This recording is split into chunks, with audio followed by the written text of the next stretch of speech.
Vous n'avez aucune idée de l'étendue de la supercherie. On ne vous a pas simplement appris à être poli, on vous a endoctriné à amputer votre propre pouvoir et à nommer cela vertu.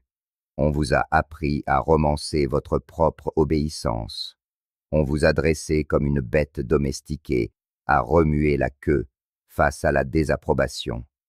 Et quand la femme fronce les sourcils, quand son affection vous est retirée, quand son regard devient froid, vous paniquez, vous vous exécutez, vous vous excusez, et vous pensez faire ce qu'un homme bon devrait faire. Mais Nietzsche vous l'a déjà dit, les faibles sont plus enclins à moraliser leur soumission comme une bonté. Maïti, ce n'est pas de la vertu, c'est la peur affublée d'une auréole. Vous n'avez pas été brisé par la cruauté, vous avez été brisé par votre propre faim d'être aimé. Vous vous êtes trahi pour un sourire. Vous avez abandonné vos valeurs pour un baiser. Vous avez restructuré votre âme pour être moins menaçant, moins masculin, moins vous-même, et puis elle est partie quand même. Ou pire, elle est restée, et vous a manqué de respect parce que vous lui avez appris que votre virilité était à vendre, et que pour l'acheter, il suffisait d'un retrait de chaleur. La plupart des hommes s'effondrent sous ce poids. Ils appellent ça de l'amour, mais c'est de la survie. Ils veulent la paix à tout prix, même si cela leur coûte leur centre. Et lorsqu'ils sont utilisés, rejetés ou trompés, ils reviennent encore, non par force, mais par dépendance. Car quand on n'a pas de colonne vertébrale, la douleur devient la seule chose à laquelle on sait se raccrocher. Mais un jour, elle le rencontre, lui, le seul homme qui ne se brise pas quand elle se retire, celui qui ne négocie pas ses principes pour son affection, celui qui ne se prête pas au théâtre émotionnel ni ne répond au silence instrumentalisé. L'homme stoïque. L'homme qui n'a pas besoin d'elle pour se sentir réel. Et ça la terrifie. Elle ne le craint pas parce qu'il est dangereux, elle le craint parce qu'il est immunisé. Il n'est pas programmable, il n'est pas dépendant, il n'est pas affamé de son attention. Il ne gravite pas autour d'elle comme un chien dressé à rapporter son humeur. Et ainsi, elle est confrontée à quelque chose de primal et d'ancien. Un homme qui n'est plus à l'intérieur de la matrice psychologique qu'on lui a appris à contrôler. Nietzsche a écrit « L'homme supérieur se distingue de l'inférieur par son intrépidité face à l'abîme. » L'homme stoïque y a fait face. Il a regardé dans le vide de l'abandon et n'a pas supplié. Il a été confronté au silence et ne s'est pas effondré. Il n'a pas été aimé et n'a pas perdu son reflet dans le miroir parce qu'il a été forgé par la perte, non détruit par elle. Il ne craint pas de s'éloigner car il a déjà marché seul et y a trouvé la force, non le chagrin. Sa solitude n'est pas une prison, c'est une forteresse. Il ne tolère pas le manque de respect, parce qu'il ne tolère plus la version de lui-même qu'il a un jour acceptée. Il ne suppliera pas, il ne pourchassera pas, il ne plaidera pas pour l'attention de quelqu'un qui utiliserait l'amour comme une laisse. Il n'est pas le serviteur de sa validation. Il est le souverain de sa propre âme, et c'est ce qui l'a fait trembler, car la plupart des hommes sont faciles à briser. Retirez-leur votre chaleur et ils gémissent. Élevez la voix, et ils se recroquevillent. Menacés de partir, et ils promettent de changer. Mais celui-ci, cet homme ne fait rien. Il observe simplement, et dans cette immobilité, elle voit l'effondrement de son scénario. Les répliques qu'elle a répétées ne portent plus. Les leviers émotionnels qu'elle a toujours utilisés ne renvoient plus aucun signal, car cet homme n'est plus branché à sa machinerie. Il voit le jeu et il n'y joue pas. Vous devez comprendre quelque chose que la culture moderne ne vous dira jamais. L'homme moyen n'est pas respecté, il est géré. Il existe dans un entre-deux, entre l'utilité et l'obéissance. Il est utile quand il est docile, loué quand il est soumis, et remplacé dès qu'il commence à questionner. Et pourtant, il continue de servir. Pourquoi ? parce qu'il a été conditionné à chercher l'affection comme de l'oxygène, à interpréter la validation comme une preuve d'existence. Mais Nietzsche nous a prévenus. Celui qui n'a pas la force d'être seul sera toujours un esclave. Tatizitiza. Ça. La plupart des hommes aujourd'hui sont des esclaves, et ils appellent ça l'amour. Ils cèdent leur vision, leurs principes, leur temps et leur voix dans l'espoir que cela leur achète la paix, et pendant un temps, cela semble fonctionner. Elle sourit, elle s'adoucit, elle s'ouvre. Mais c'est un piège de velours, car derrière l'affection se cache un contrat tacite. Tu dois rester prévisible, agréable, malléable. Dès que tu affirmes quelque chose qui ne lui plaît pas, le contrat est révoqué, et la plupart des hommes, terrifiés par l'exil émotionnel, rentrent vite dans le rang. Mais l'homme stoïque n'a pas peur de l'exil, car il y est déjà allé et a découvert qu'il vaut mieux être seul dans la vérité qu'adoré dans le reniement de soi. Il ne se rabaissera pas pour son confort. Il ne mentira pas pour ses louanges. Il ne se diluera pas juste pour être autorisé à s'approcher. Il n'essaie pas d'être accepté. Il essaie de rester intact. Et cela, plus que toute force, richesse ou charme, est ce qui met les femmes mal à l'aise en sa présence, car cela signifie qu'elle n'a aucun contrôle. Elle ne peut pas dicter le tempo de la relation avec le silence. Elle ne peut pas convoquer son attention en retenant son corps. Elle ne peut pas le faire plier avec la culpabilité ou le spectacle émotionnel. Elle se retrouve, pour la première fois, face à un homme qui la voit clairement et reste immuable. Nietzsche a écrit « La manière la plus perfide de nuire à une cause consiste à la défendre délibérément avec de mauvais arguments. » Dans le contexte de la masculinité moderne, la cause est votre force, et le mauvais argument est que la force est cruauté, que les limites sont de l'abus, que le stoïcisme est de la répression émotionnelle. Mais ce sont des mensonges racontés pour vous maintenir dépendant, car un homme qui n'a pas besoin d'être approuvé est un homme qui ne peut être contrôlé. L'homme stoïque a démantelé ses arguments en lui-même. Il connaît la vérité. Que la paix sans pouvoir est soumission, que la compassion sans clarté est faiblesse, que l'amour sans respect est un suicide lent. Et parce qu'il le sait, il ne participe plus aux jeux émotionnels. Il ne débat pas avec l'irrationalité. Il n'explique pas son silence. Il ne valide pas un comportement qui viole son âme. Il se retire simplement, tranquillement, définitivement. Et ce faisant, il déclenche quelque chose que peu de femmes ont jamais ressenti. La panique qui vient de perdre l'accès à un homme qui n'a pas besoin de vous. Car ne vous y trompez pas, la plupart des relations modernes ne sont pas bâties sur un respect mutuel. Elles sont bâties sur un levier émotionnel. Et l'homme stoïque, par sa seule présence, détruit toute la structure économique du pouvoir sur laquelle tant de gens s'appuient inconsciemment. Elle a l'habitude de gagner par défaut, mais maintenant, elle doit le mériter, non par la beauté, non par les larmes, non par une docilité temporaire, mais par la vérité, et très peu peuvent en la donner. Elle n'a pas l'habitude d'être évaluée. Elle a l'habitude d'être poursuivie, d'être admirée dès son arrivée, de recevoir une couronne avant même d'avoir parlé. Elle est habituée aux hommes qui cèdent avant même qu'on le leur demande, aux hommes qui offrent leur loyauté avant d'avoir examiné son caractère, aux hommes qui troquent leurs principes contre un sourire. Mais l'homme stoïque n'offre pas le trône. Il ne loue pas ce qu'il ne respecte pas, et elle le sent, et cela la déstabilise. Parce qu'il ne cherche pas quelqu'un à sauver. Il cherche quelqu'un qui s'est déjà sauvé elle-même, et elle commence à ressentir ce que Nietzsche décrivait quand il disait « Ce qui est fait par amour a toujours lieu par-delà le bien et le mal. »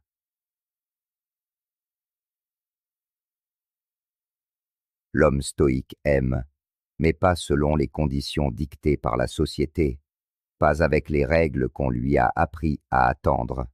Il aime sans soumission, sans distorsion, sans sacrifice de soi. Et cet amour est plus dangereux que n'importe quelle forme de rejet parce qu'il lui demande d'être plus que ce qu'elle est. La plupart des hommes s'abaissent pour gagner la confiance d'une femme. Mais l'homme stoïque reste élevé et la met au défi de s'élever. Et c'est pourquoi elle tremble. Parce que la plupart des hommes convoitent l'accès. Mais cet homme ne convoite pas, il garde. Il garde son temps, ses valeurs, sa direction. Et plus important encore, il garde son monde émotionnel, non par peur, mais avec révérence. Ses émotions se méritent, elles ne s'extrêment pas. Son intimité est un privilège, pas une récompense.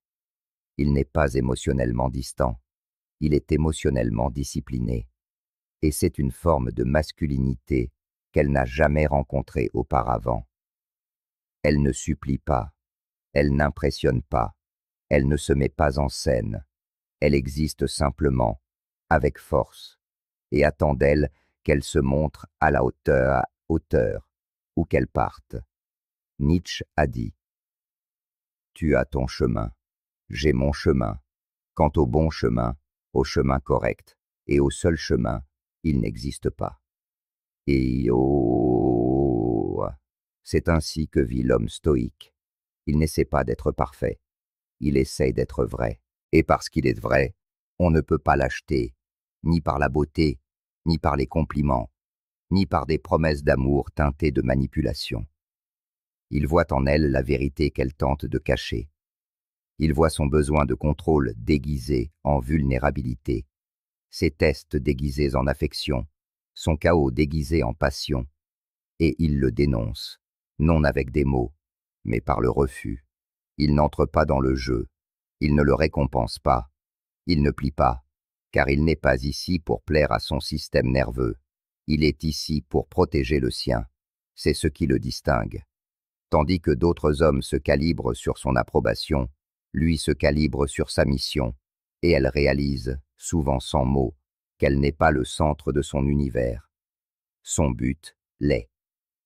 Et si elle ne peut s'aligner sur ce but, elle sera laissée derrière, non avec malice, mais avec une précision sans concession. C'est cela, le séisme émotionnel. Pas sa colère, pas sa domination, mais sa constance, son identité inébranlable, son refus de vaciller sous la pression.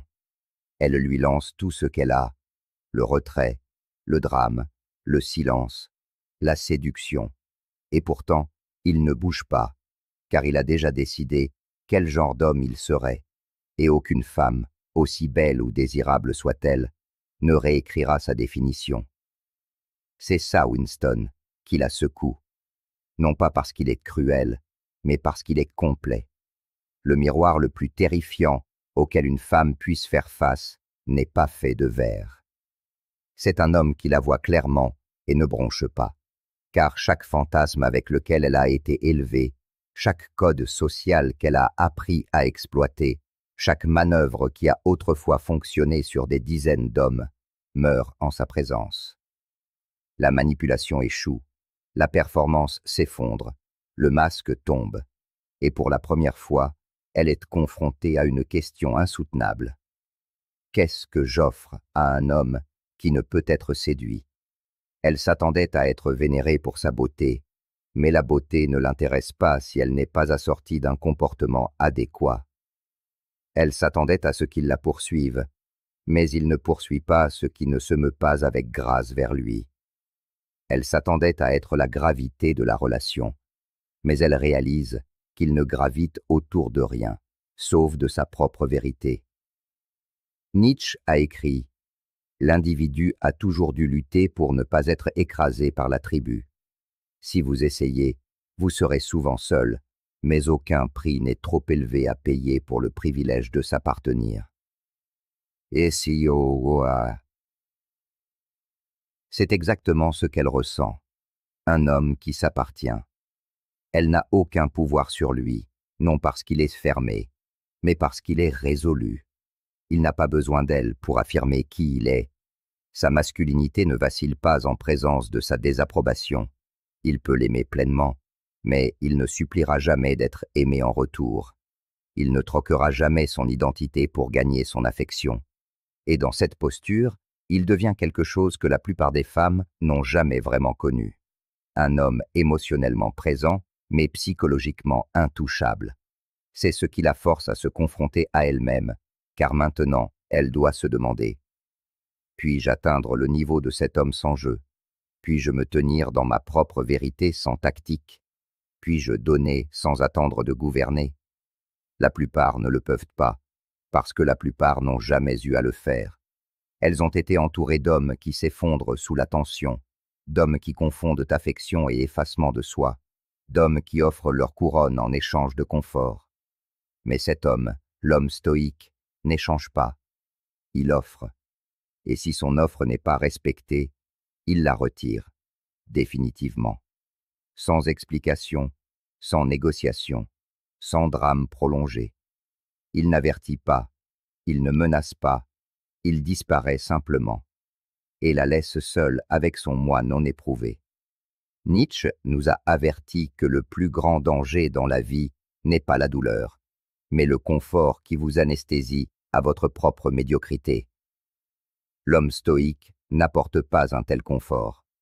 Il apporte une pression, non en criant, mais en existant à un niveau de clarté émotionnelle et de structure interne qui expose chaque mensonge autour de lui, et elle le sent.